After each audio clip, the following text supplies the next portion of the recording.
Vídeo 1 da aula 26, quadriláteros convexos. Bom, os quadriláteros são polígonos de 4 lados. Eles apresentam como elementos os vértices, que eu posso representar por letras maiúsculas, e são pontos. Esses são os pontos de encontro entre dois lados. Aliás, nesse caso aqui, então, os vértices são representados pelas letras maiúsculas. Um dos pontos, um dos vértices é o vértice A. Depois eu tenho o vértice B e assim por diante. Os lados eu vou colocar em azul. Aí vai ficar aqui lado AB, lado BC, lado CD e lado DA.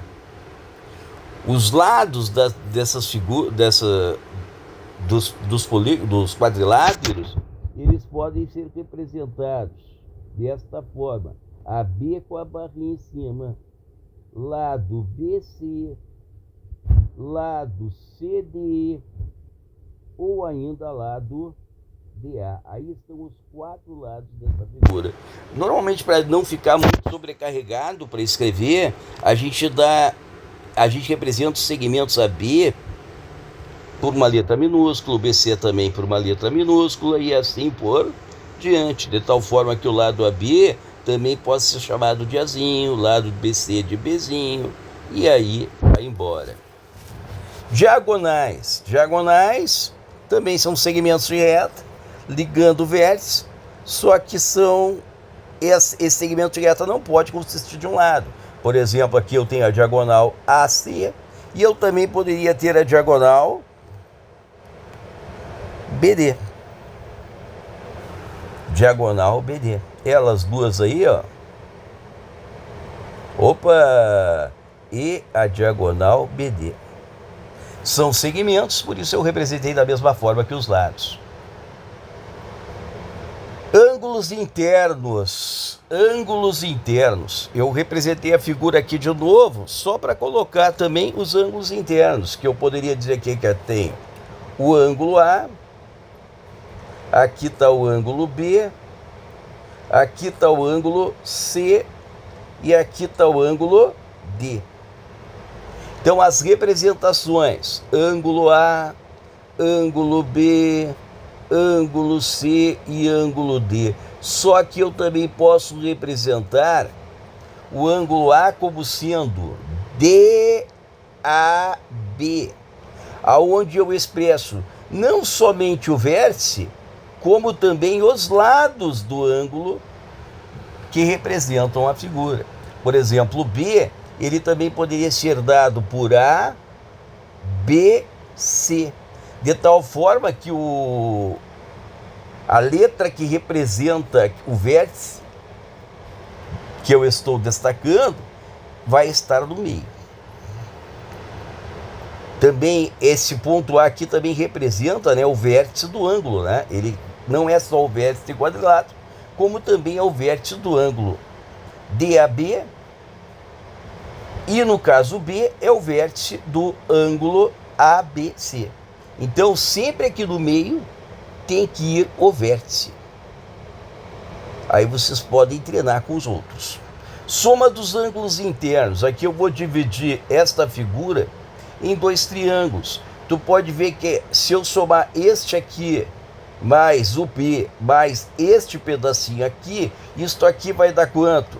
180 graus. Então eu vou ter 180 graus desta parte e 180 graus desta. Então a soma dos ângulos internos de um quadrilátero é 2 vezes 180, porque eu posso dividir uma figura de 4 lados em 2 triângulos, que vai me dar os 360 graus. Então, isto aí é o que eu chamei de soma dos ângulos internos. Eu não fiz a diferença, essa soma dos ângulos internos só valem para polígonos convexos.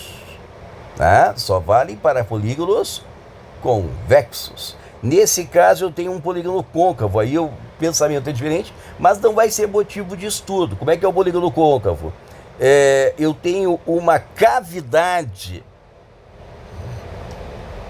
apresentada no quadrilátero. Quando aparecer esta cavidade, é porque o polígono é côncavo. Uma outra maneira de se proceder é pegar dois pontos internos, de tal forma que se eu atravessar, eu conseguir pelo menos pegar dois, quaisquer dois, e fazer um segmento que tenha pontos que passam por fora da figura, ela já é uma figura côncava. Mas isso aqui não nos interessa. Então, vamos partir bola para frente. Só estamos estudando quadriláteros que não apresentam essas cavidades. Perímetro, soma dos lados. Os lados ali eu representei são A, o B, o C e o D. Se eu somar aquelas medidas de comprimento, eu tenho o perímetro. Por último, eu tenho aqui a área, e que nesse caso, como é a área de um quadrilátero qualquer, eu não tenho uma fórmula para calcular. Então, a área de quadriláteros quaisquer não existem, mas eu vou ter quadriláteros especiais. Por exemplo, aqui nesta figura, eu representei um quadrilátero especial por fora aqui, ó, que é esse que apresenta os pontos ainda E, F e G. Então, o quadrilátero EFDGD,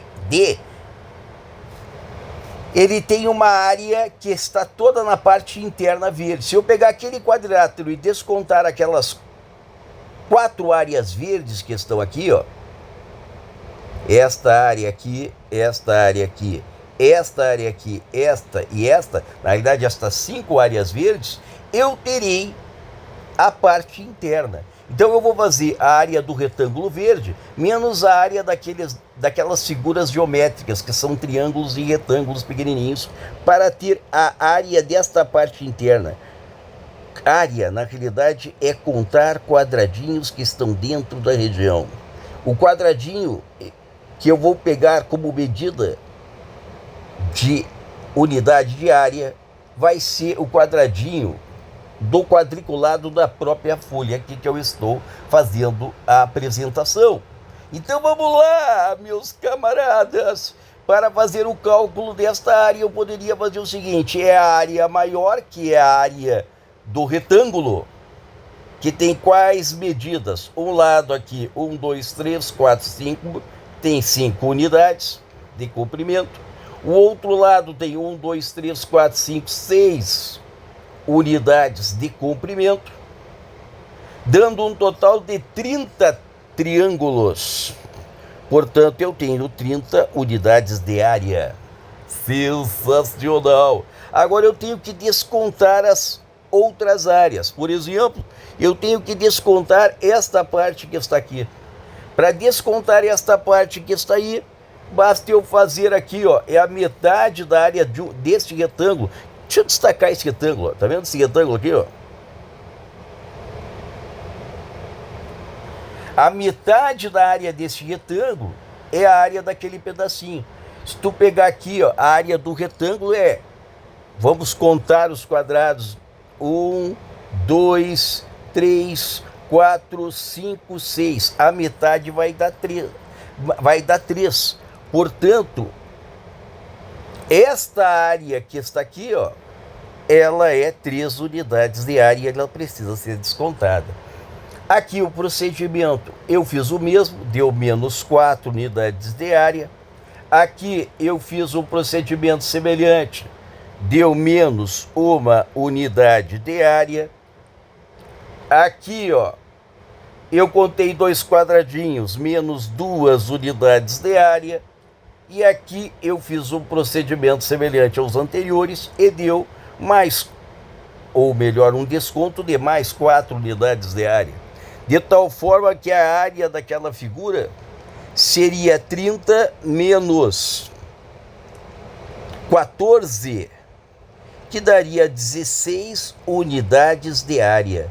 Então, é porque eu teria 16 quadradinhos deste tamanho que podem ser colocados na região interna do polígono regular, tá? do quadrilátero convexo. Então, Valeu!